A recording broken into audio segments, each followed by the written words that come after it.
Some stories find us at just the right moment.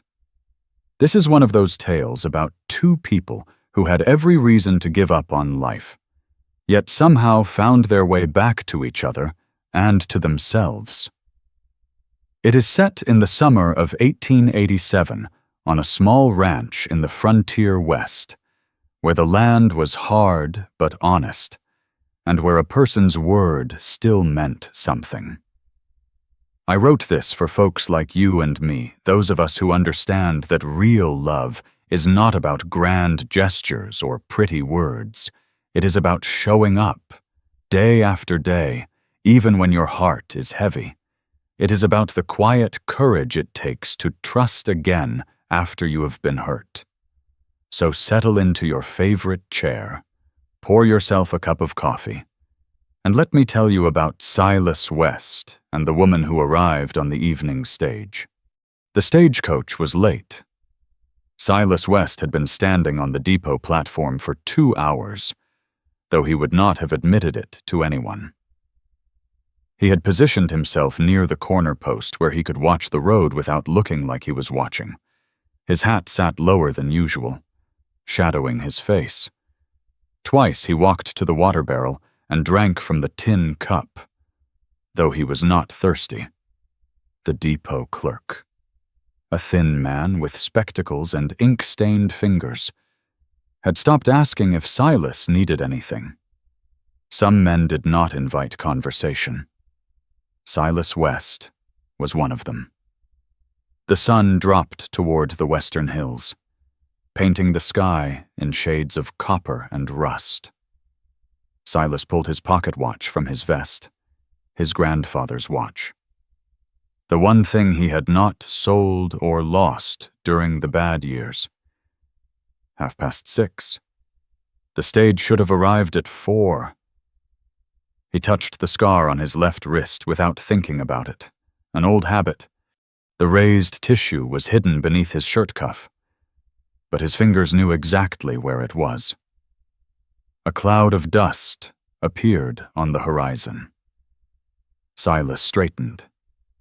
His hands, which had been restless all afternoon, went still at his sides. He watched the dust cloud grow larger, listened to the faint rumble of wheels and hooves gradually sharpen into the unmistakable clatter of a conquered stagecoach. The coach rounded the final bend and slowed as it approached the depot. 4 horses, lathered and blowing hard. The driver hauled back on the reins and set the brake with a grinding screech. "Thornfield," he called out. Though everyone could see where they were, the door opened. A heavy-set man in a bowler hat stepped down first, already mopping his forehead with a handkerchief. Behind him came a young mother clutching an infant wrapped in a yellowed blanket.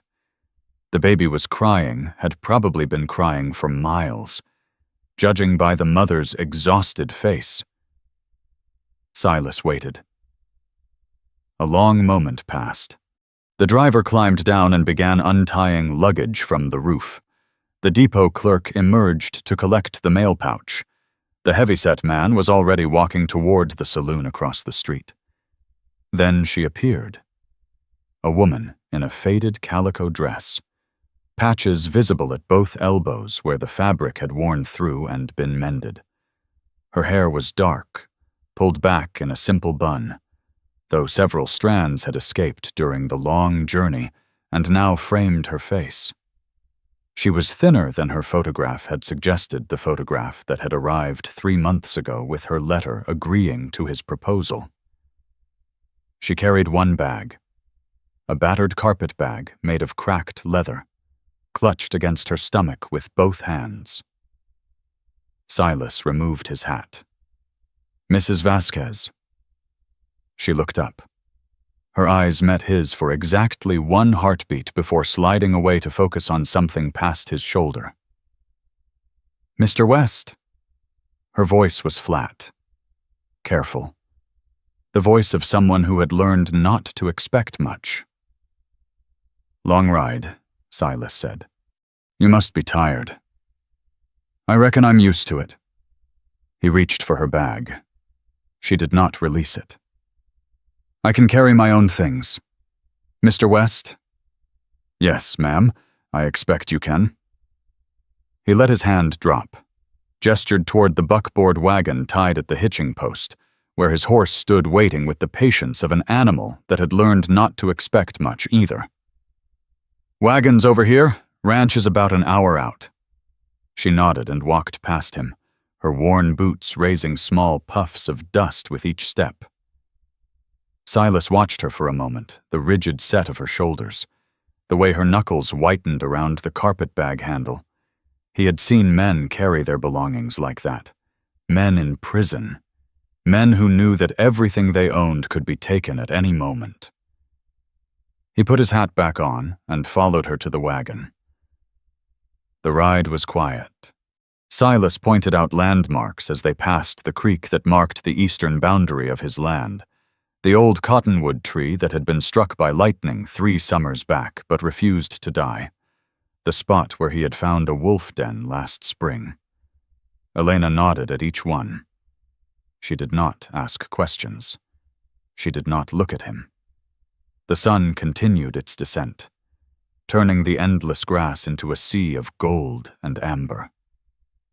Silas stole glances at his passenger when he thought she was not paying attention. Her hands never loosened on the carpetbag in her lap.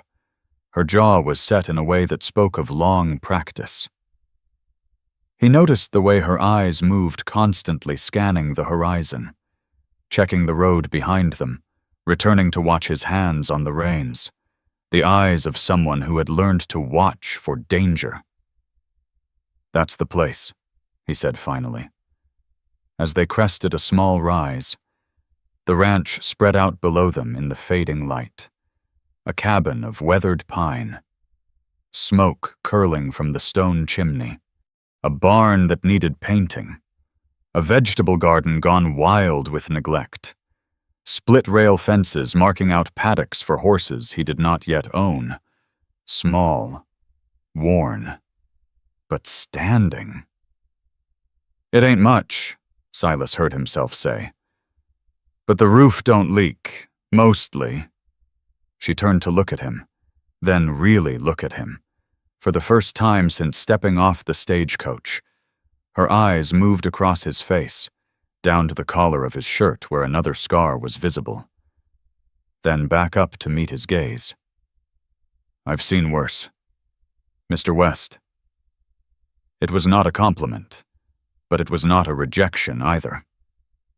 Silas clicked his tongue, and the horse started down the slope toward home. If this story speaks to your heart, I'd love to hear where you're reading from today. It warms my soul, knowing these old tales still find their way to good folks everywhere. The cabin smelled of wood smoke and lye soap. Elena stood in the doorway while Silas lit the coal oil lamp on the table. The flame caught and steadied, throwing shadows across whitewashed walls, a cast-iron stove, a pine table with 2 chairs, shelves lined with mason jars, and a few chipped dishes. Clean. Everything was clean. Kitchen's here, Silas said, gesturing unnecessarily. Pumps out back, privy's past the chicken coop. Elena nodded. Her fingers ached from gripping the carpetbag. Silas crossed to a door on the far wall and pushed it open. He stepped aside, waiting for her to look. She did not move. This here would be your room, he said. Was my mother's. Before she passed, I aired it out this week, changed the linens. Elena's boots felt nailed to the floor. From where she stood, she could see the edge of an iron bedstead, a window with curtains that looked handmade, something blue in a tin cup on the sill. Wildflowers. He had put wildflowers in her room. Go on, Silas said. Have a look. She made herself walk forward. One step, another. The doorway passed around her like a mouth. The room was small, a bed with a corn husk mattress, covered by a quilt in colors that had faded soft with age cream and rose and pale green, stitched in interlocking rings, the pattern her grandmother had called double wedding ring, the kind of quilt a woman made for a daughter or a bride, the kind that took months of careful work. Elena's hand lifted toward the fabric. The stitches were tiny and even, made by someone who had time and thread to spare, someone who believed in making beautiful things. Her hand stopped an inch from the cloth. She pulled it back. "It's too much," she heard herself say. Silas stood in the doorway behind her. She could feel him watching. "Ma'am, the room, it's too—" She could not find the word. Too clean, too kind, too much like something she would have to pay for later, in ways she could not yet see. "It's just a room," Silas said. His voice was puzzled. Not angry, not yet. Elena turned to face him. Her back was to the bed now, to the quilt, to the wildflowers wilting in their tin cup. She made her face smooth. "Thank you, Mr. West. I'm sure I'll be comfortable." The words came out flat. Wrong. She watched something shift behind his eyes, confusion. Maybe. Or the first flicker of doubt. He nodded slowly. "Supper'll be ready in half an hour." He left. His boots crossed the main room. The front door opened and closed. Elena stood alone in the room that smelled of lavender and fresh air. The quilt glowed in the lamplight like an accusation. She did not touch it. She did not sit on the bed. She stood with her carpetbag pressed against her chest and listened to the silence, waiting for whatever would happen next. The ceiling above his bed had 17 boards. Silas had counted them twice already. He lay on his back with his hands folded across his chest, listening to the silence of the house. The fire had burned down to embers. A cricket sang somewhere near the front porch, from the room across the cabin. Nothing. No creaking bed frame. No footsteps. No sound at all. Sleep was not coming. It rarely did on nights like this, when his mind circled back to places he had trained it to avoid. Silas swung his legs over the side of the bed. The floorboards were cool beneath his bare feet. He pulled on his boots without lacing them and grabbed his shirt from the chair. Outside. The air carried the sharp sweetness of summer grass and the faint musk of horses. A half-moon hung low in the sky, bright enough to cast shadows. Silas walked toward the barn, more out of habit than purpose. Checking the horses gave his hands something to do when his head would not quiet down. The barn door was open. He stopped mid-stride. He had latched that door himself before supper. He remembered the weight of the crossbar in his hands, the familiar thunk as it dropped into place. A thin line of light glowed through the gaps between the boards, lantern light coming from the hayloft above. Silas approached slowly. The horses shifted in their stalls as he entered, recognizing his footsteps. He paused at the bottom of the ladder and listened, breathing, quick and shallow, with a hitch in it that sounded like someone trying not to make noise. He climbed. The rungs creaked under his weight. By the third one, the breathing above had stopped entirely. By the fifth, he could see over the edge of the loft floor. Elena was pressed into the far corner, her back against the rough planks of the barn wall. Her shawl was pulled up around her shoulders like a blanket. Hay clung to her hair. Her dress, the worn fabric of her sleeves, A kerosene lantern sat on a beam beside her, turned down low. Her eyes were red-rimmed. Her face was wet. She scrambled to her feet the moment she saw him. Hay scattered. The shawl slipped from her shoulders and puddled on the floor. "I'm sorry." The words tumbled out fast, tripping over each other. "I'll go back to the room. I only meant to. I wasn't trying to. Please, I'll go right now. I just—" Silas held up one hand. She stopped. Her chest heaved. Her fingers twisted together in front of her stomach. Knuckles white. He did not step closer. He stayed where he was, half in the loft and half on the ladder, and waited until her breathing slowed from a gallop to a trot. Then he climbed the rest of the way up and sat down on a hay bale near the ladder. A full arm's length between them, maybe more. Elena watched him the way a rabbit watches a hawk. "That room," Silas said. "The one I fixed up for you." She flinched. "You couldn't sleep in it." It was not a question. He saw the answer in the way her shoulders drew up toward her ears, the way her eyes dropped to the floor. "The quilt," she whispered. "The flowers. It was too—" She did not finish. She did not need to. Silas looked down at his hands. They were rough hands, scarred and calloused, the hands of a man who had done hard work and harder things. He turned his left arm over and began to roll up his sleeve. 12 years back, he said. I was a different man. Elena's gaze lifted. She watched his fingers work the fabric up past his wrist, past his forearm, exposing the long ridge of scar tissue that ran from his elbow nearly to his palm. I rode with some bad men, did bad things, stole money that wasn't mine, hurt folks who didn't deserve it. He traced the scar with one finger, following its path like a road on a map. This here came from a fight over cards. I was drunk. The other fellow had a knife.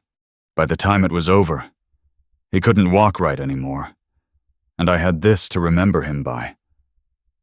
The lantern flame flickered. Shadows jumped across the walls.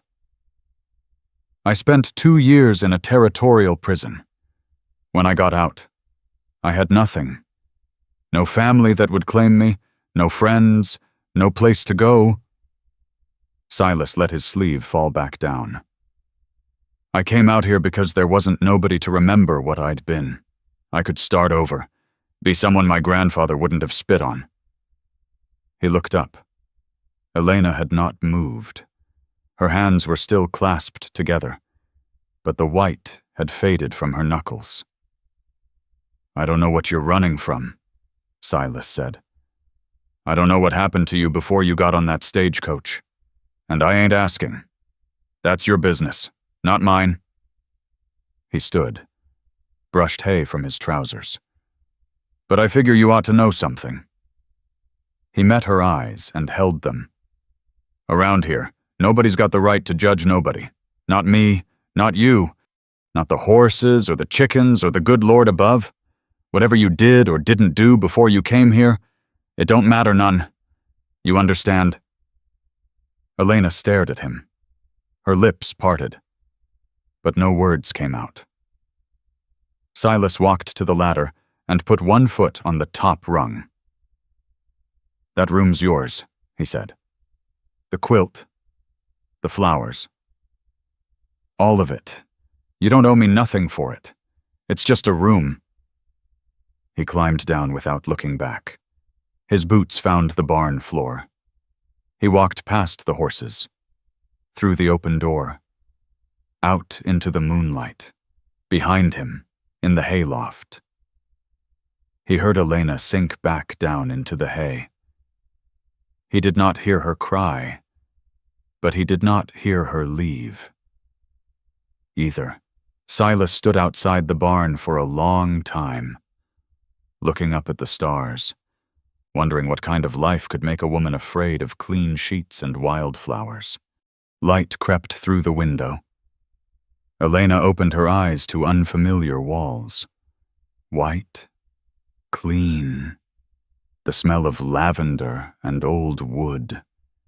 For a moment she did not know where she was, and her body tensed the way it had learned to tense in the years since Marcus died. Then she remembered the stagecoach, the man with the scars, the hayloft.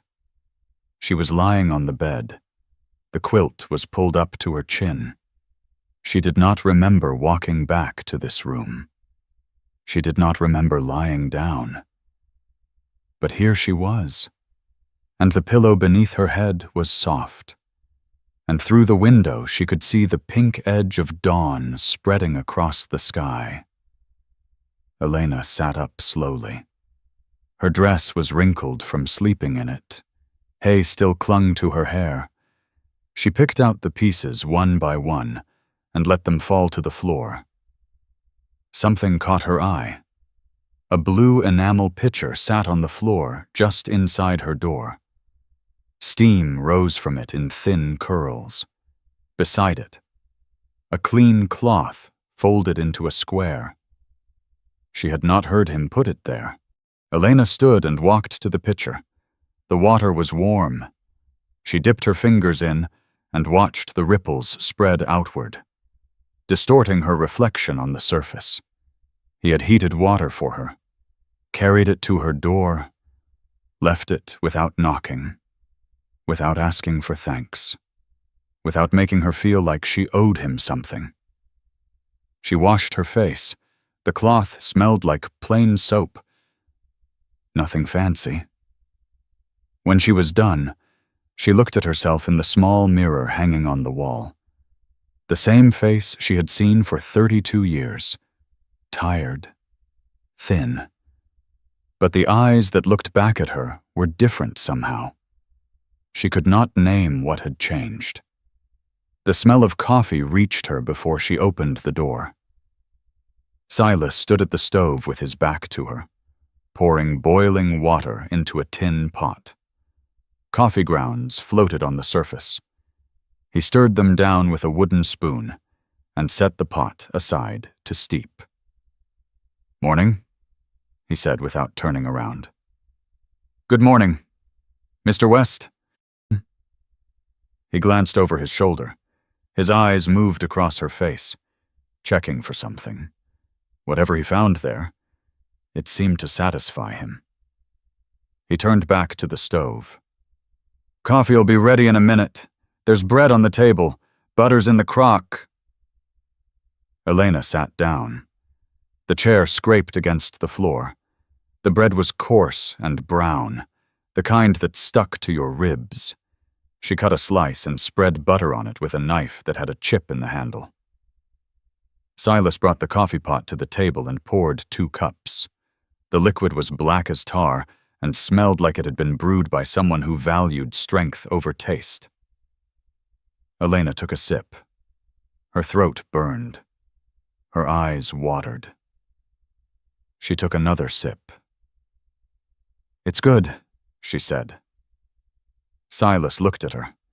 One corner of his mouth twitched. "No, it ain't." Elena set the cup down. "No, it ain't." They ate in silence. The bread was better than the coffee. Outside, a rooster crowed and was answered by another somewhere farther away. The sun climbed higher, pushing yellow light through the window and across the table between them. Silas finished his bread and brushed crumbs from his hands. He leaned back in his chair and looked at her straight on. "I got a list of work that needs doing," he said. "Fence posts are rotting on the north side, roof leaks over the barn when it rains hard, vegetable garden's gone to seed because I ain't had time to tend it proper." Elena listened. Her hands stayed flat on the table. "This place," Silas continued. "It's more than one man can handle alone. That's part of why I wrote them letters. Posted that advertisement." He paused. But I ain't gonna make you work. You came here as a wife, not a hired hand. If you want to rest, you rest. Nobody'll say different." Elena looked down at her hands. The knuckles were rough. The nails were short and uneven. Hands that had scrubbed floors and washed dishes and pulled weeds in someone else's garden for years. "I know how to work," she said. "I figured you might." "The garden." She raised her eyes to meet his. "I can help with the garden. My mother had one, back in Ohio. Tomatoes, beans, squash. I used to—" She stopped. The words had come out before she could catch them. Her mother's garden, the smell of tomato vines in the summer heat, kneeling in the dirt with her hands deep in the soil, back before everything went wrong. Silas waited. He did not push. "I can help with the garden," Elena said again. Nothing more. "All right, then." He stood and carried his cup to the basin.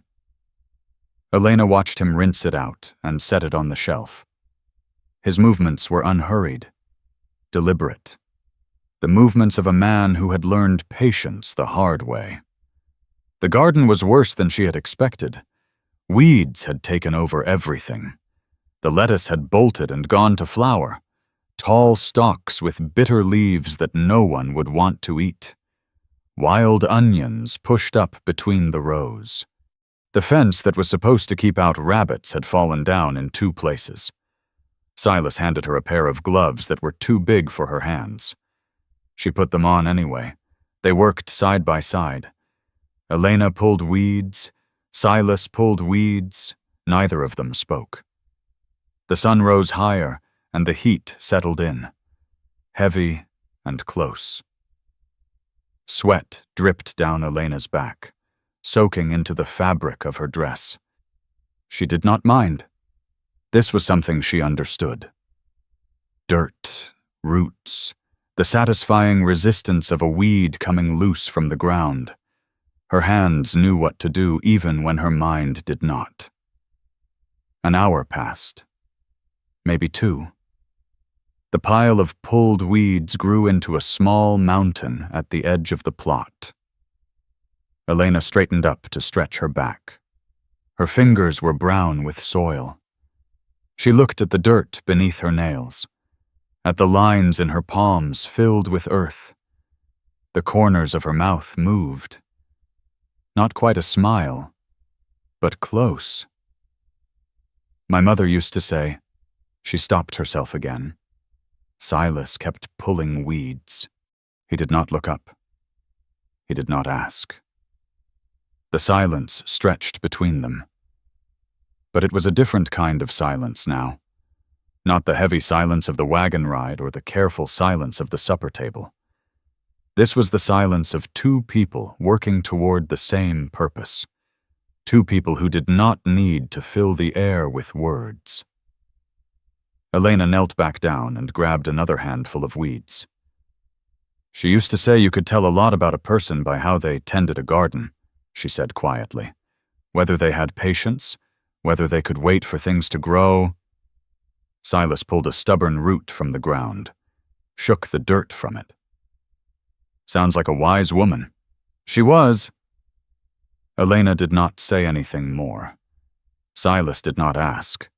They worked until the sun was directly overhead and the heat became too much to bear. As they walked back toward the cabin, Elena noticed something she had not seen before. A small wooden cross stood at the edge of the property, near a cottonwood tree. The wood was weathered gray, the letters carved into it too faded to read from this distance. "Mr. West," she said. He followed her gaze. "Who's buried there?" "My mother," Silas said. He did not look at the cross. His eyes stayed fixed on the horizon, on the line where the brown grass met the pale sky. "She passed 3 winters back. Fever took her. Doc came out from town, but there wasn't nothing to be done by then." Elena stood very still. The wind moved through the cottonwood leaves, making a sound like water running over stones. "I'm sorry," she said. "She was a good woman, better than I deserved." Silas turned and walked toward the cabin. "Come on, sun's getting mean. We can finish the garden tomorrow." Elena followed. She did not look back at the cross, but she felt its presence behind her, like a hand on her shoulder. The days found their rhythm. Elena woke each morning before the sun cleared the hills. She washed her face with water from the pitcher that always appeared outside her door. Still warm. Placed there by hands she never heard. She dressed in the same calico dress, mended now in 3 new places where the seams had given way, and walked out to meet the day. The chickens learned to expect her. They gathered at the coop door when they heard her footsteps, clucking and jostling for position. Elena scattered feed from a tin pail and counted them each morning. 12 hens and 1 rooster with a torn comb, who crowed like he was trying to wake the dead. She named him General. The garden showed signs of recovery under her hands. She pulled the last of the weeds and turned the soil with a spade she found in the barn.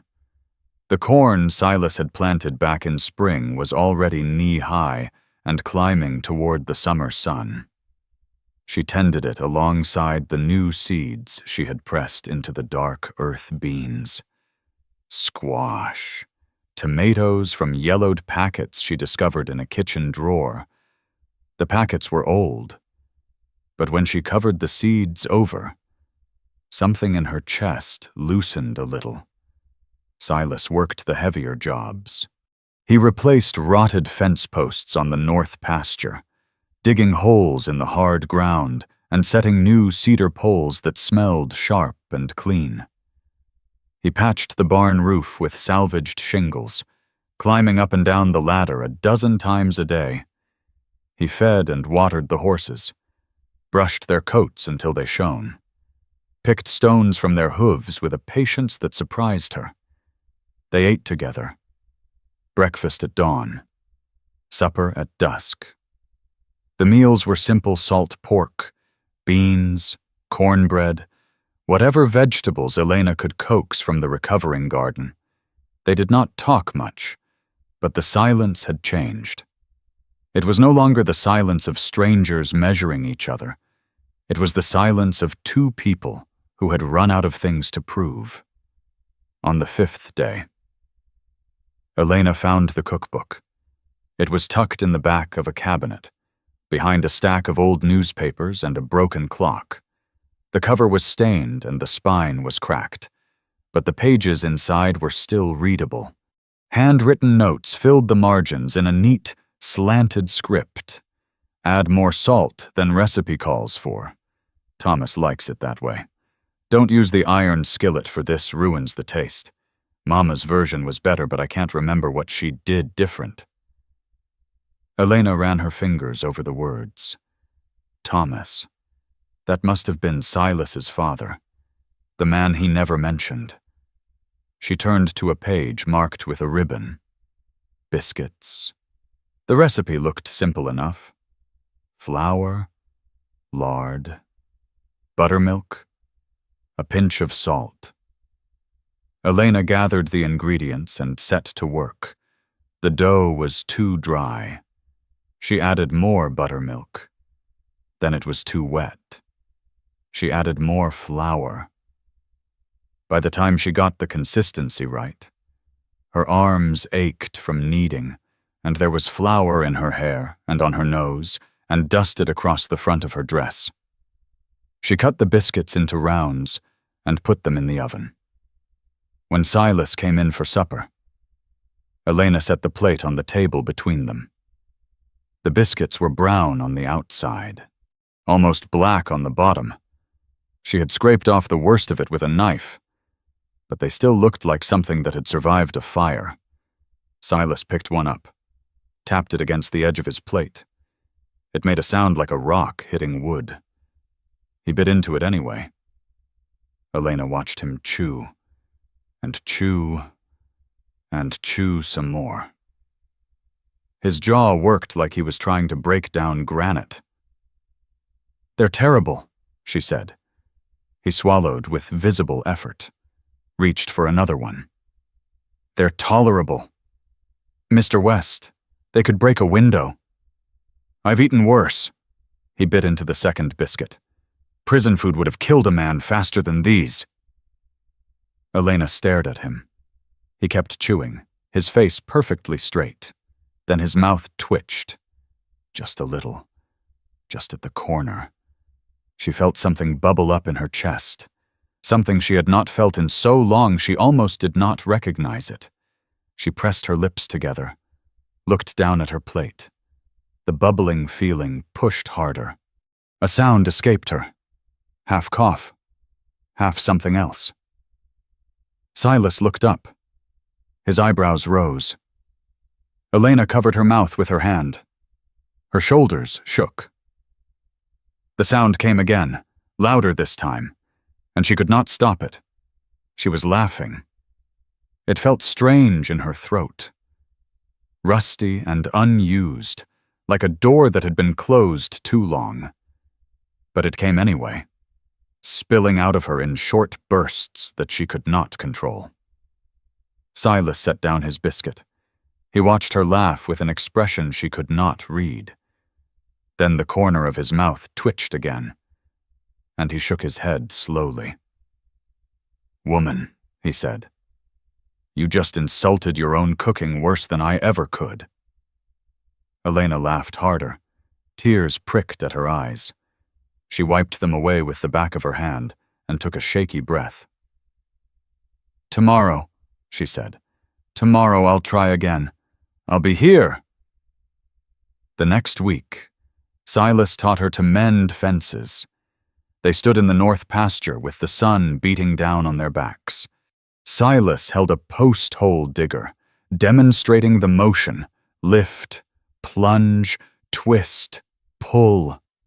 The dirt came up in dark clumps that smelled of earth and roots.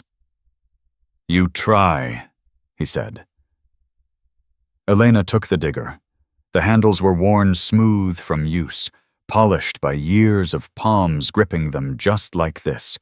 She positioned it over the spot Silas had marked and drove it down. The blade hit rock. The impact jarred up through her arms and into her shoulders. She stumbled back a step, caught herself, tried again. Same result. The rock was buried just below the surface, immovable. "Move over 2 inches," Silas said. "Try there." She moved, drove the digger down again. This time it sank into soft earth. She twisted and pulled, and a scoop of dirt came up with it. "Good. Keep going." She dug. Her arms burned. Sweat ran down her temples and dripped from her chin. The hole grew deeper, 1 scoop at a time. When it was deep enough, Silas handed her a cedar post. She set it in the hole and held it steady while he packed dirt around the base, tamping it down with his boot heel. They moved to the next hole, and the next. By midday, Elena's hands were blistered even through the gloves. Her back ached in places she had forgotten existed, but when she looked down the fence line, she saw 6 new posts standing straight and tall where there had been nothing but rotted stumps before.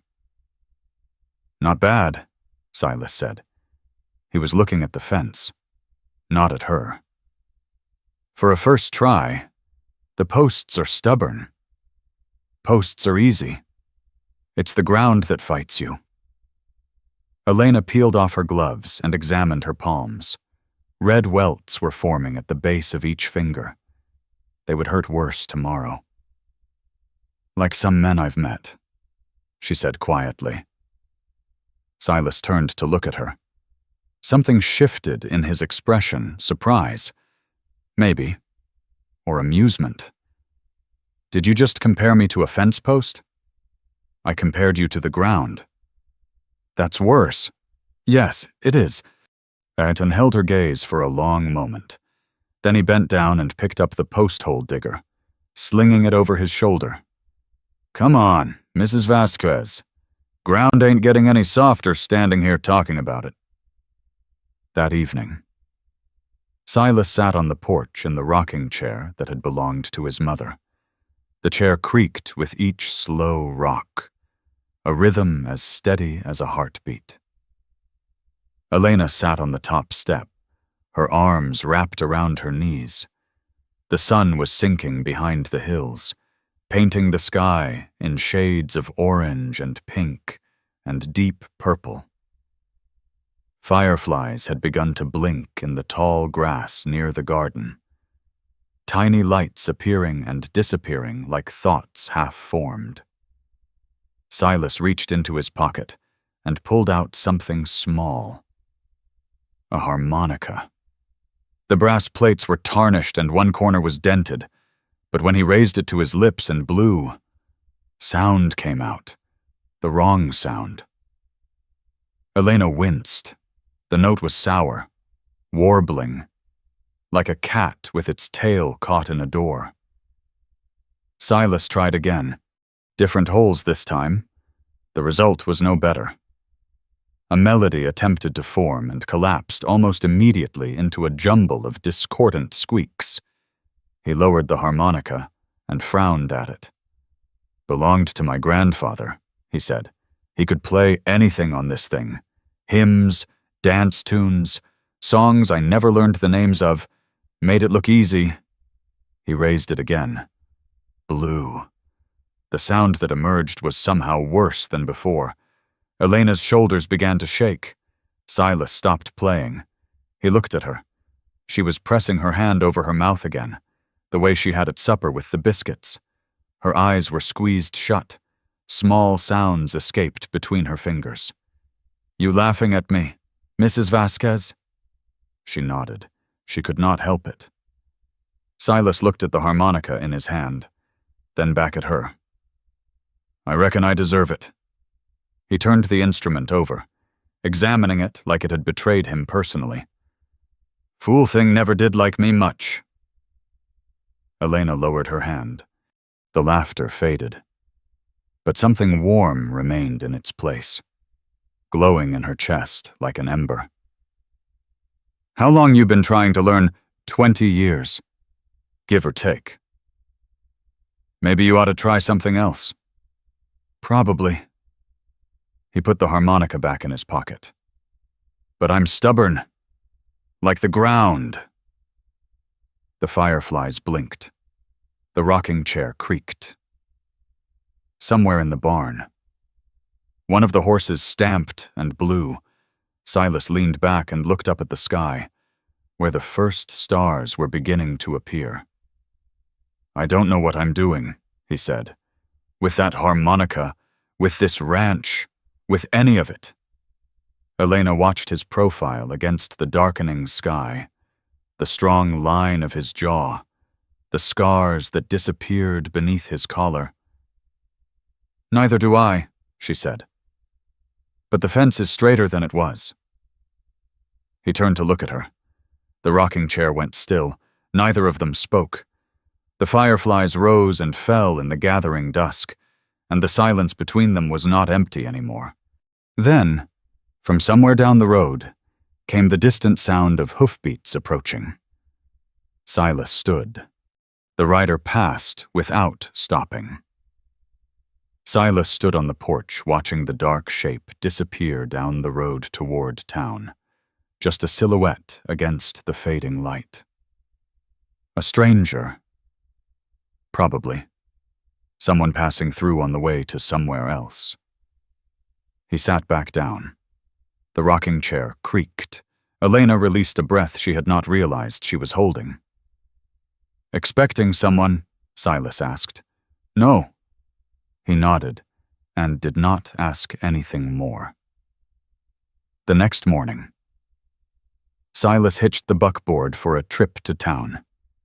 "Need supplies," he said at breakfast. "Nails, flour, a few other things. You want to come along?" Elena shook her head. The thought of town of people, of eyes watching her, of questions she did not want to answer, made her stomach clench. I'll stay. There's work in the garden. Suit yourself. I'll be back before supper. She watched the wagon roll down the road until it disappeared behind the rise. Then she turned and walked toward the chicken coop, where General was already crowing his morning complaints. The hours passed slowly. Elena weeded the garden, fed the chickens, swept the cabin floor. She found herself looking toward the road more often than she liked to admit, watching for the dust cloud that would signal Silas's return. The sun was slanting toward afternoon when she heard the wagon. She walked out to meet him, wiping her hands on her apron.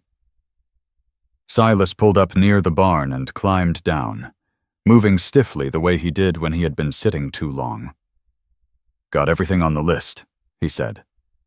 He reached into the wagon bed and pulled out a sack of flour, then a smaller package wrapped in brown paper. "And this here came for you." He held out an envelope. Elena's hands stopped moving. The envelope was cream-colored, thick paper, the kind that cost money. The address was written in a slanted, precise script she recognized instantly, her sister-in-law's handwriting. "Postmaster said it came through Cleveland," Silas said. "Forwarded from your old address, then to your sister's place, then here. Must have been traveling a spell to find you." Elena took the envelope. The paper felt heavy in her hands. Wrong. Somehow. Like holding a snake that had not yet decided whether to bite. "Thank you," she said. Her voice came out flat. Silas watched her for a moment. Then he picked up the flour sack and carried it toward the cabin. Elena walked in the other direction, past the garden, past the chicken coop, around the side of the barn where no one could see her from the house. She leaned against the weathered boards and looked at the envelope. Her name was written across the front. Mrs. Elena Vasquez. The old name. The name she had tried to leave behind. Her fingers trembled as she broke the wax seal. The letter inside was 2 pages. The handwriting was the same careful script. Each letter formed with the precision of someone who had been taught that penmanship reflected character. "Dear Elena, your sister was kind enough to forward your new address to us. I cannot say I was surprised to learn you had run off to the frontier to find another man willing to take you in. It seems to be your particular talent attaching yourself to those who can provide what you cannot earn on your own." Elena's throat tightened. She kept reading. "I want you to know that Marcus's memory deserves better than the shame you have brought upon it. Our family welcomed you despite your circumstances, despite the fact that you came to us with nothing but the clothes on your back and a talent for making yourself pitiful enough to inspire charity. We tolerated your presence for Marcus's sake. He was always too soft-hearted for his own good. But you should know that none of us ever believed you were worthy of him. His illness was a mercy in some ways. At least he was spared the indignity of watching you abandon his memory so quickly." Elena's vision blurred. She blinked hard, and the words swam back into focus. "I pray that whatever unfortunate soul has agreed to take you on will come to see what we always knew, that you are a burden. Elena, you always were. You always will be. Do not write to us again. Do not contact your sister regarding our family's affairs. As far as we are concerned, you ceased to exist the day you left Cleveland. Margaret Vasquez." The signature was neat and final, like a door slamming shut. Elena read the letter again, then a third time. Each word carved itself deeper into her chest, finding the places where the old wounds had never quite healed. A burden. Charity. Not worthy. She folded the letter carefully along its original creases. slid it back into the envelope. Slow and deliberate. The way she had learned to move when the feelings inside her became too big to contain. She walked to the garden. The hoe was leaning against the fence where she had left it that morning. She picked it up.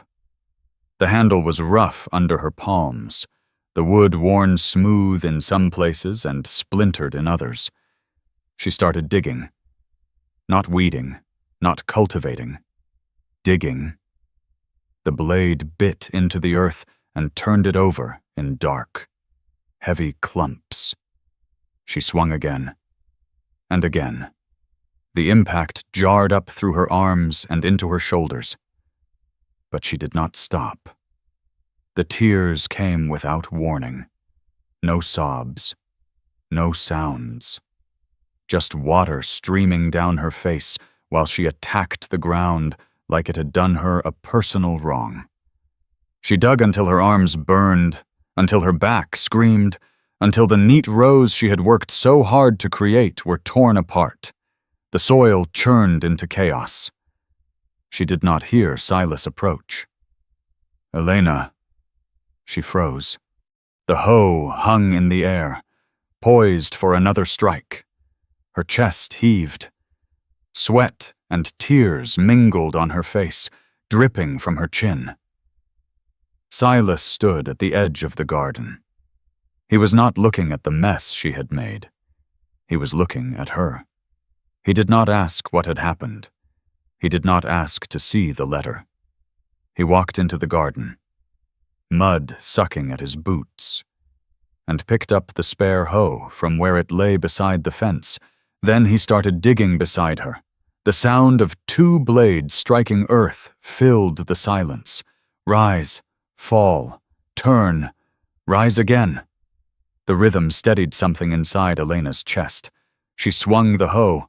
Silas swung his. They worked side by side without speaking, tearing into the ground together. Finally. Elena stopped. Her arms hung at her sides. Too heavy to lift anymore. Her breath came in ragged gasps. "They never let me forget," she said. Her voice was hoarse. "That I came from nothing. That I was charity they had to tolerate." But Silas drove his hoe into the ground and left it standing there. He turned to face her. "Who?" "My husband's family. His sister." Elena wiped her face with the back of her hand, smearing dirt across her cheeks. "They took me in when I had nowhere else to go. Fed me, clothed me, and they made sure I knew, every single day, that I didn't deserve none of it." Silas was quiet for a long moment. The sun beat down on them both, hot and unforgiving. "What did the letter say? That I'm a burden, that I always was?" Elena's voice cracked. "That Marcus, my husband, that his death was a mercy because at least he didn't have to watch me shame his memory." The words hung in the air between them, ugly and sharp. Silas reached out and pulled the hoe from the ground. He looked at it for a moment, then set it aside carefully, almost gently. "Elena," he said. It was the first time he had called her by her first name alone. "Look at me." She raised her eyes. "Around here," Silas said, "nobody gives charity and nobody takes it. You work, I work. We eat what we grow and fix what breaks and get through each day best we can." He held her gaze. "That woman in Cleveland don't know you. She don't know what you've done here. She don't know what you're worth." Something in Elena's chest cracked open, not broken, more like a seed splitting its hull. She did not speak. She could not. Silas picked up both hoes and slung them over his shoulder. "Come on," he said. "Sun's going down. We ought to eat." He walked toward the cabin without looking back to see if she was following. Elena stood alone in the ruined garden, surrounded by churned earth and scattered soil. The letter was still in her apron pocket, pressing against her hip like a bruise. She pulled it out, looked at it one more time. Then she walked to the edge of the garden, where the compost pile steamed in the afternoon heat, and she buried the letter beneath the rotting leaves and vegetable scraps. When she turned back toward the cabin, she saw Silas standing in the doorway, watching her. He nodded once. She walked toward him, and somewhere behind the hills. Thunder rumbled. The sky turned green. Elena noticed it first, looking up from the bean plants she was tying to their stakes. The color was wrong, not the pale blue of a summer afternoon or the gray of ordinary clouds, but a sickly yellow-green that made the hair on her arms stand up. The air had gone still. Not quiet still. No birdsong, no insect hum. Even the wind had stopped, leaving a pressure against her eardrums that felt like being underwater. General stopped crowing mid-call. Silas came around the corner of the barn at a fast walk, his eyes fixed on the western horizon. Elena followed his gaze and saw it a wall of black clouds rising like a mountain range, moving toward them faster than any clouds had a right to move. "Storm coming," Silas said. "A bad one. We need to get the horses in." He was already running toward the pasture before he finished speaking. Elena dropped the twine and ran after him. The horses knew something was wrong. They were bunched together at the far corner of the paddock, ears flat, nostrils flaring. When Silas climbed the fence, they shied away from him, dancing on nervous hooves. "Easy," he called. "Easy now." The first gust of wind hit like a fist. Elena grabbed at her skirt as it whipped around her legs. Dust flew into her eyes, her mouth, coating her teeth with grit. She squinted through the stinging haze and saw Silas struggling to get a rope around the neck of the bay mare. "The gate," he shouted over the rising wind. "Open the gate to the barn." She ran. The gate latch was old and stubborn, the metal corroded from years of weather. Elena's fingers fumbled with it as the wind screamed around her, tearing at her hair, ripping pins loose until it streamed behind her like a dark flag. The latch gave. She hauled the gate open and pressed herself against it, holding it steady as Silas drove the horses toward her.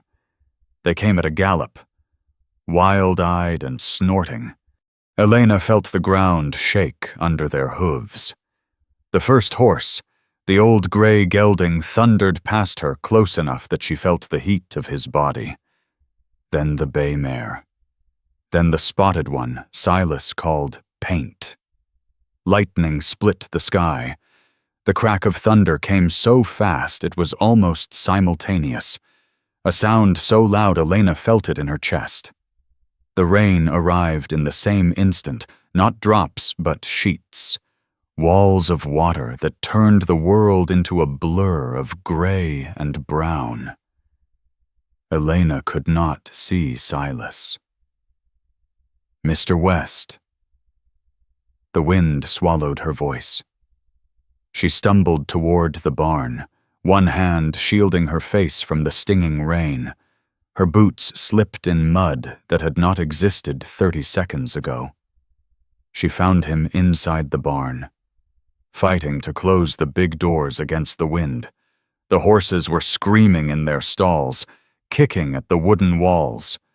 One of them, the bay mare, had gotten loose somehow and was rearing in the center aisle, hooves flashing. "Get back!" Silas shouted. Elena pressed herself against the wall. The mare's hooves came down inches from where she had been standing. Silas grabbed for the trailing rope. The mare reared again, and this time her hooves caught him in the shoulder, spinning him sideways. He went down hard on the packed dirt floor. The mare lunged toward the open door. Elena moved without thinking. She threw herself at the rope, caught it, felt the rough hemp burn across her palms as the mare dragged her forward. Her boots skidded through mud and manure. The smell filled her nose. Wet horse. Fear. The sharp tang of her own sweat. She dug in her heels. The mare pulled harder. Elena's feet went out from under her and she landed on her back in the muck, still holding the rope. The breath knocked out of her lungs. Mud soaked through her dress, into her hair, across her face. She could taste it, dirt and horse and rain all mixed together. The rope burned in her hands. Her arms screamed. Every instinct told her to let go. She did not let go. The mare stopped. Elena lay in the filth, gasping, staring up at the barn rafters. Rain drummed on the roof so loud she could barely hear herself think. The rope was still wrapped around her hands, cutting into her flesh. She was covered head to toe in muck, her dress ruined, her dignity somewhere in the mud beneath her.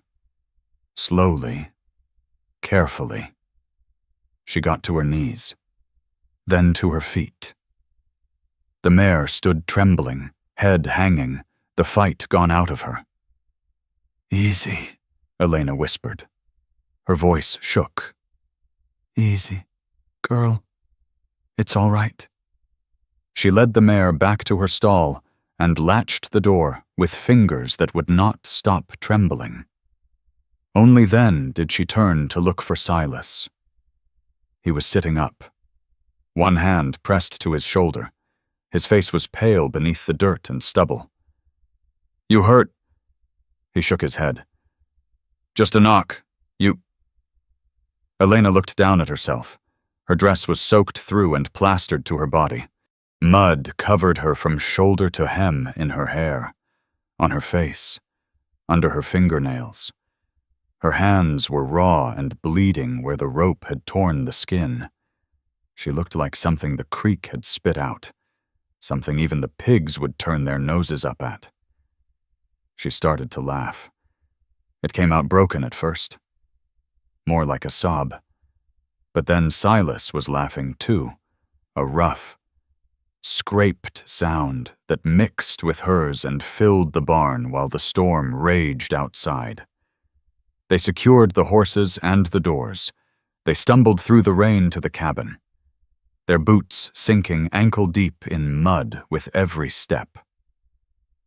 By the time they reached the porch, there was not a dry inch on either of them. Elena stood in the kitchen, dripping onto the floorboards she had swept that morning. Water pooled around her boots.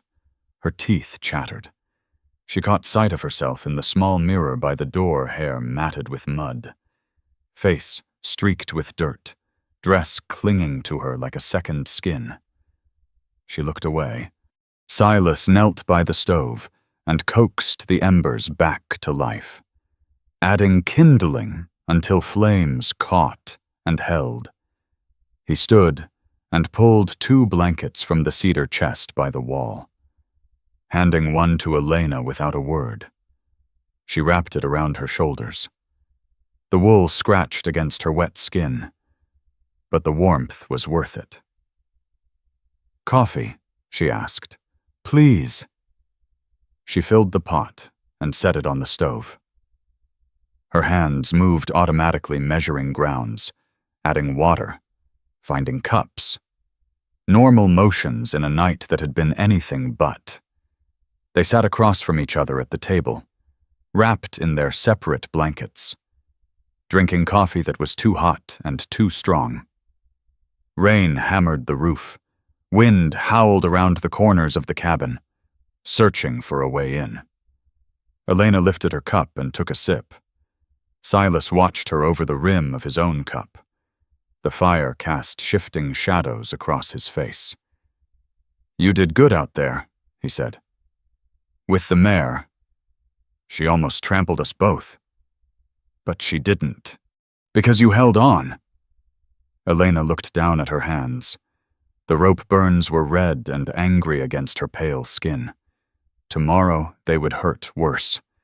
But tomorrow the horses would still be safe in their stalls, and the barn would still be standing. "I held on," she repeated softly. Silas set down his cup. He leaned back in his chair and looked at her, really looked, the way he had that first night in the hayloft. Lightning flashed outside the window, in that strobe of white light. Elena saw his face change. Something shifted behind his eyes, something she could not name. He opened his mouth as if to speak. Then the thunder came, and the moment passed.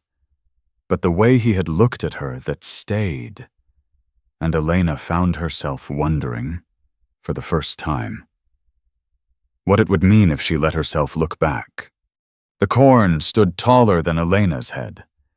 She walked between the rows with her hands trailing along the leaves, feeling them brush against her palms like rough silk. The stalks had grown thick and strong over the summer, their tassels golden against the deep blue September sky. The ears hung heavy beneath their husks. Ready for harvest. Silas had planted this field back in spring, before she arrived. But she had tended it alongside him, watering, weeding, watching it climb toward the sun week after week. Now the corn rose around her like a green cathedral, whispering secrets in a language she was only beginning to understand. Silas walked a few rows over. She could not see him through the dense growth, but she heard the rustle of his passage, the occasional crack of a stalk he brushed too hard.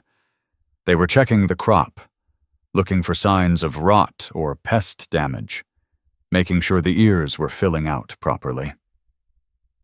"Looking good over here," he called. Elena pulled back a husk and examined the kernels beneath.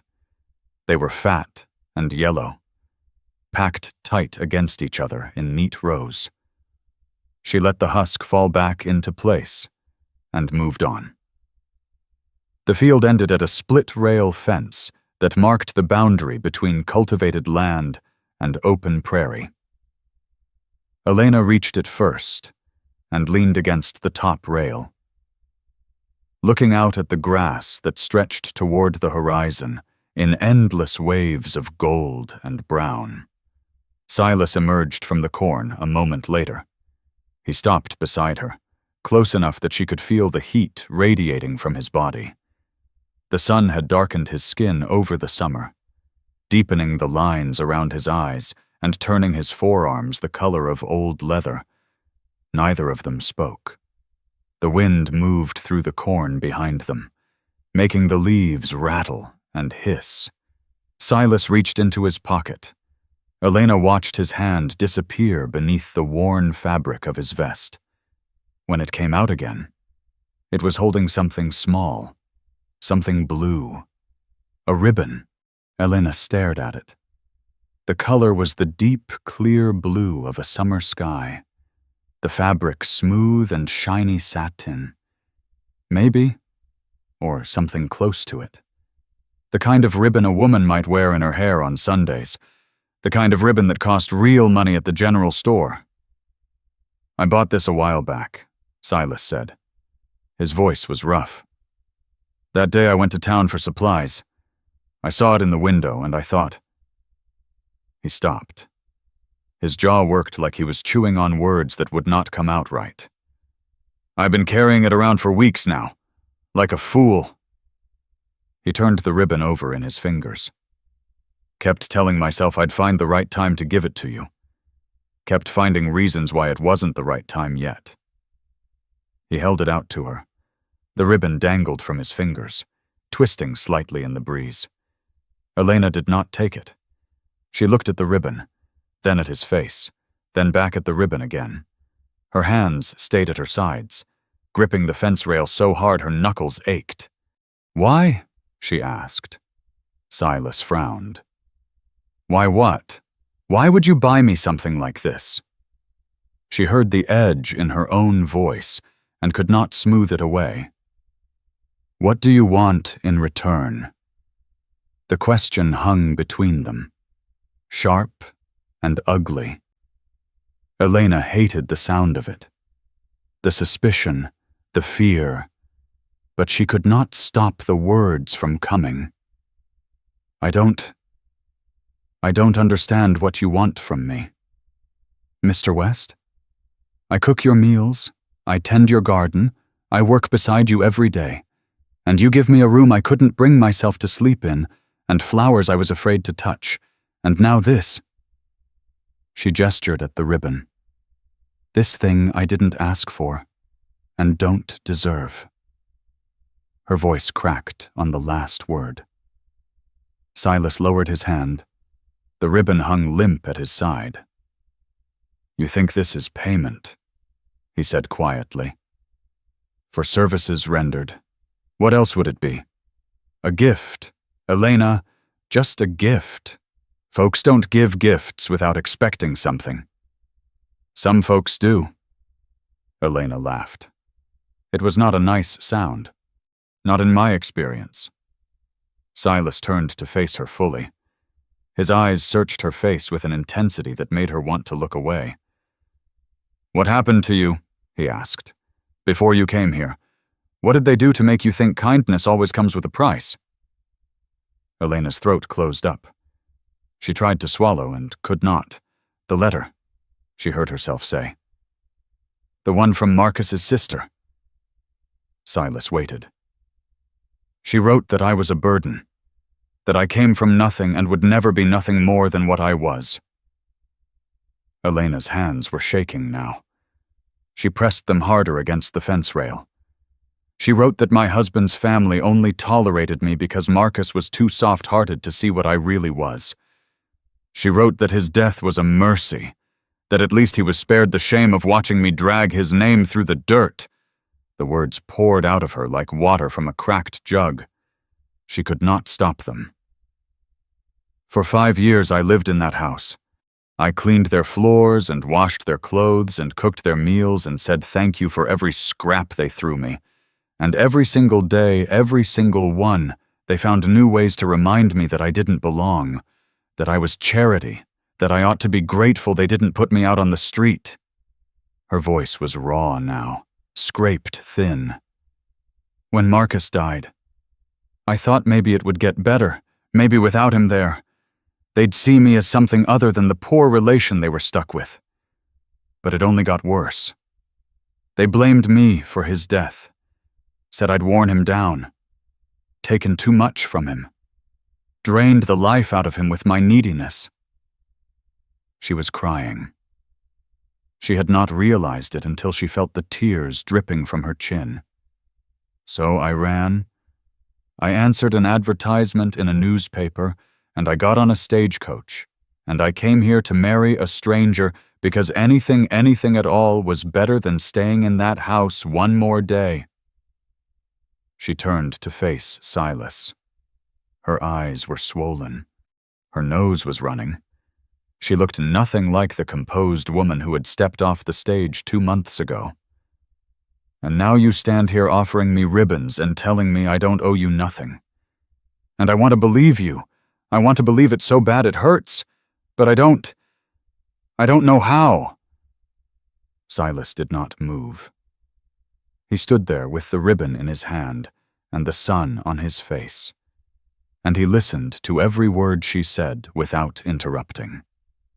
When she was done, when she had emptied herself out and had nothing left to give, he took a single step toward her. They were wrong, he said. Elena shook her head. You don't know. They were wrong. His voice was firm, not loud, not angry, just certain. Every word they told you was a lie. You ain't a burden. You ain't charity. You're the hardest working person I ever known, and this ranch would be falling apart without you. He held up the ribbon again. I bought this because I wanted to, because I saw it and I thought of you, and I wanted you to have something beautiful. That's all. No payment, no expectations, just a man who figures the woman he lives with deserves something nice once in a while. Elena stared at him. The tears had stopped, but her face was still wet. "Take it," Silas said. "Or don't. It's yours either way." She reached out. Her fingers brushed against his as she took the ribbon. The contact sent a shock through her skin. Small, but unmistakable. She looked down at the blue fabric in her palm. It seemed to glow in the sunlight. Too bright and too pretty for someone like her. But Silas did not think she was someone like her. Silas thought she deserved something beautiful.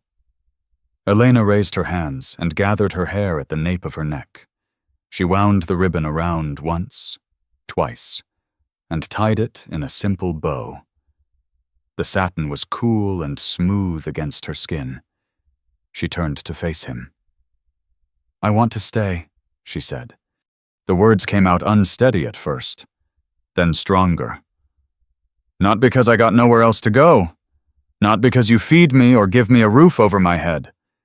She paused, drew a breath. "I want to stay because I choose to. I choose this place. I choose this life." Her voice steadied. "I choose you." Silas stood very still. The wind moved through the corn. The sun blazed down from a cloudless sky. Then he reached out and took her hand. His palm was rough with calluses, warm from the sun. His fingers closed around hers gently, like he was holding something fragile.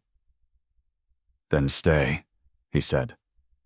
They stood there at the edge of the cornfield, hand in hand, looking out at the land they had worked together, the land they would harvest together, the land they would build on together. Elena felt something shift inside her chest, not a breaking, more like a settling, like pieces that had been scattered for years were finally finding their way home. "Silas," she said. It was the first time she had used his name without the Mr. in front of it. He turned to look at her. "What happens now?" The harvest began at first light. Elena stood at the edge of the cornfield with a sickle in her hand, watching the sun climb above the eastern hills. The sky was pink and gold, streaked with thin clouds that caught the light and held it. The corn stretched out before her in endless rows, the stalks heavy with their burden, ready to give up what they had been growing all summer. Silas came up beside her, his own sickle resting against his shoulder. He did not speak. They had said everything that needed saying at the edge of this same field 3 days ago. Now there was only the work. Elena stepped into the first row and began to cut. The rhythm came naturally. Reach, grab, slice. The stalk fell. She gathered it with the others, binding them into a bundle with twine she had measured and cut the night before. Reach, grab, slice. Another stalk. Another bundle. The sun rose higher. Sweat gathered at Elena's temples and trickled down the sides of her face. Her arms ached from the repetitive motion. Her back complained each time she bent to gather the fallen stalks. She did not stop. Silas worked 2 rows over, his sickle flashing in the sunlight. She could hear the steady swish of his blade, the thump of stalks hitting the ground, the rustle of corn leaves as he moved through them. They did not talk. They did not need to. By mid-morning, they had cleared a quarter of the field. The bundles stood in neat rows behind them, waiting to be loaded onto the wagon. Elena straightened up to stretch her back and looked at what they had done. It was real. All of it. The work, the sweat, the aching muscles. They had built something here. Something that would feed them through the winter. Something that proved they could survive. She started humming. The tune came from somewhere deep in her memory. A place she had not visited in years. Her mother's kitchen on Sunday mornings. The smell of bread baking in the oven. Sunlight falling through the window onto the scrubbed pine floor. her mother's voice rising and falling in the familiar melody of a hymn Elena had learned before she could read. The humming turned to words. Amazing grace, how sweet the sound, that saved a wretch like me. Her voice was rough from disuse, cracking on the high notes. But the words came anyway, pulled out of her by something stronger than habit or memory. I once was lost, but now am found. Was blind, but now I see. She kept cutting as she sang. Reach, grab, slice. The corn fell around her. The sound of Silas's sickle stopped. Elena did not look up. She kept singing, kept working, kept moving through the rows with the sun beating down on her back and the sweat soaking through her dress. Through many dangers, toils and snares, I have already come. 'Tis grace hath brought me safe thus far, and grace will lead me home. The last note faded into the rustle of corn leaves. Elena straightened up and turned around. Silas was standing 3 rows away, his sickle hanging forgotten at his side. He was looking at her with an expression she had never seen on his face before. Something soft, something wondering. I didn't know you could sing, he said. Elena wiped her forehead with the back of her hand. I haven't. Not in a long time. Why not? She thought about it. The answer was complicated years of silence, of making herself small, of learning that drawing attention was dangerous. But standing here in the cornfield with dirt on her hands and music still echoing in her chest, the answer seemed simpler. There wasn't nothing to sing about, she said. Before. Silas nodded slowly. He did not ask what had changed. He did not need to. They worked through the afternoon. The pile of bundled corn grew higher. Elena's voice grew stronger, moving from hymns to work songs to half-remembered melodies from her childhood. Sometimes Silas joined in, his bass voice rough and off-key but earnest. Mostly he just listened. By late afternoon, the field was bare. Elena stood amid the stubble, looking at rows of harvested corn that stretched from one fence to the other. Her arms hung heavy at her sides. Every muscle in her body ached. Her dress was soaked through with sweat and stained with dirt and corn silk. She had never felt so tired in her life. She had never felt so alive. They loaded the wagon as the sun began its descent. Bundle after bundle, stacked and secured with rope until the wagon groaned under the weight. The horses stamped and shifted, eager to be done with the day. Supper that night was simple beans and cornbread, vegetables from the garden Elena had brought back from the dead. They ate in comfortable silence, too tired for conversation, too satisfied to need it. Elena set a plate of biscuits on the table between them. Silas picked one up, turned it over in his hand, tapped it against his plate. It did not make a sound like a rock hitting wood. He bit into it, chewed, swallowed. These are good, he said. They're tolerable.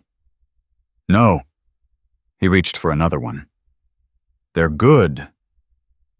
Elena felt something warm spread through her chest. She had practiced every day for weeks, adjusted the recipe, learned the quirks of the old stove. And now, finally, she had made something worth eating. When the plates were cleared, Silas poured 2 cups of coffee and carried them to the table. He sat down across from her and wrapped his hands around his cup, staring into the dark liquid like he was reading something written there. I've been thinking, he said. Elena waited. About us, about this arrangement we got. Her stomach tightened. She set down her cup. We got married by proxy. Silas continued. Signed papers in different states. Never even met face to face until you stepped off that stagecoach. Legal, I reckon, but not... He paused, searching for the right word. Not real. Elena's hands were flat on the table. She did not trust herself to speak. I figure we ought to do it proper, Silas said. He raised his eyes to meet hers. Renew our vows in the church in town, with a preacher and witnesses and your name written next to mine in the book. Elena's breath caught. I ain't good with words, Silas said. Never have been. But I know what I want. I want you here. Not because of some paper we signed. Not because you got nowhere else to go. I want you here because you belong here. Because this place ain't home without you in it. He reached across the table and took her hand. Marry me, Elena. For real this time. She looked at their joined hands. His fingers were rough and scarred, the nails rimmed with dirt that no amount of scrubbing would ever fully remove. Working hands. Honest hands. Hands that had never hurt her, never demanded anything from her, never taken more than she was willing to give. Yes, she said. The word came out steady, certain, no hesitation, no doubt, no fear. Yes, she said again, because it felt good to say it. I'll marry you, for real. Silas's hand tightened around hers. His face did not change much.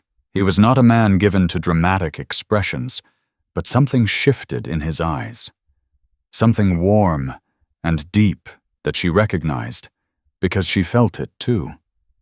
They sat there holding hands across the kitchen table, while the last light faded from the windows and the first stars appeared in the darkening sky.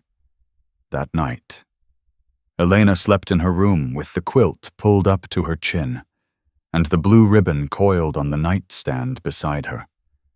For the first time since she arrived.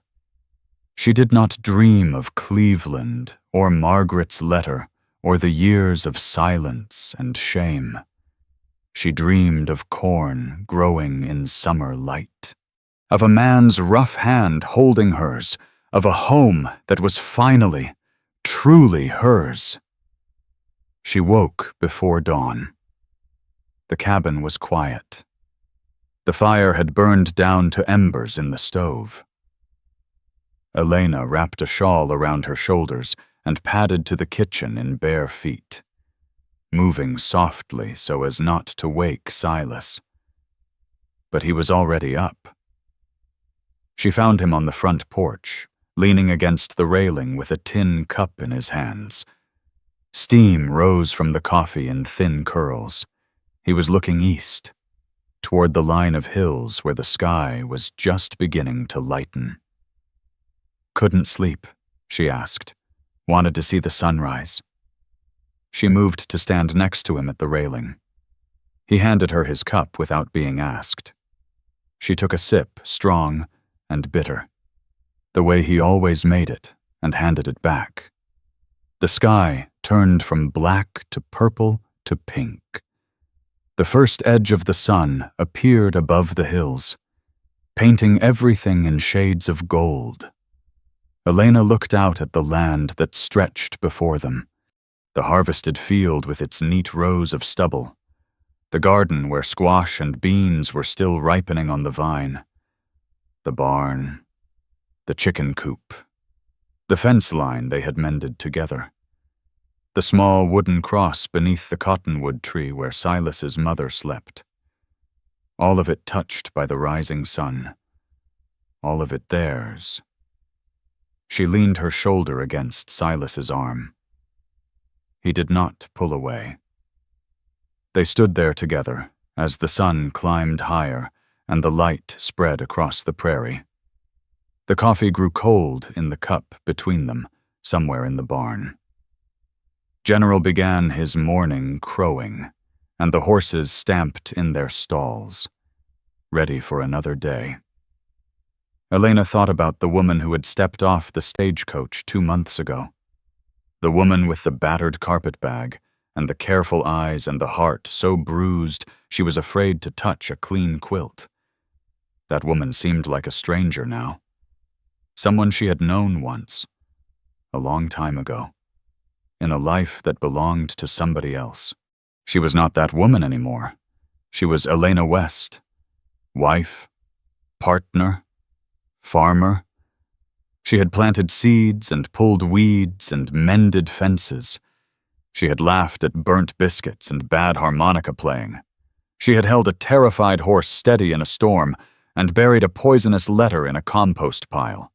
She had cried in a hayloft and confessed her shame in a cornfield and said yes to a man who asked for nothing but herself. She had earned this moment. The sun broke fully over the hills, flooding the world with light. Elena closed her eyes and let it warm her face. She was home. There is a quietness that comes after a story like this one, a kind of tenderness that settles in the chest and asks nothing of us except to sit with it a while. Perhaps you recognized something in Elena, the way she flinched from kindness, because kindness had always come with conditions. Or perhaps you saw yourself in Silas, carrying old mistakes like stones in your pockets, wondering if you would ever be light enough to deserve good things again. Many of us have stood in rooms that felt too clean for us. Many of us have loved people who made us feel small, and carried that smallness long after we walked away. Some of us are still learning that we are allowed to take up space, to accept gifts without suspicion, to believe that someone might want us exactly as we are. It is all right if this story stirred something that does not have a name. It is all right if it opened a door you thought you had closed. These things do not need to be resolved tonight. They are allowed to simply rest. Thank you for staying until the end.